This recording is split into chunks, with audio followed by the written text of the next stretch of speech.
All right, let's talk about the planes of the premolars. So again, right behind the canines. So this is from your point of view. We're going to get our premolars.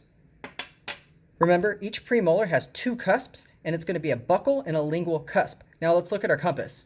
All right, so now since we have our compass out, we know what directional terms we're using. So again, we're using it from this point of view. So this is the buccal side, lingual side, mesial, distal. It's following this overhead view.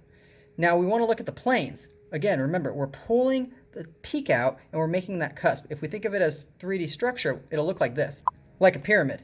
Now, let's do an example. All right, so again, we need to use our directional terms. First of all, this is the lingual cusp.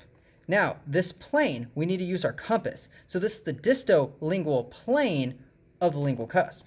Now, what about this one? Again, we're going between the ridges of our compass. So this is the mesiobuccal plane of the lingual cusp. Again, there's only two cusps, so as long as you say buccal or lingual cusp, since the premolar only has two, unlike the molars, that's good enough.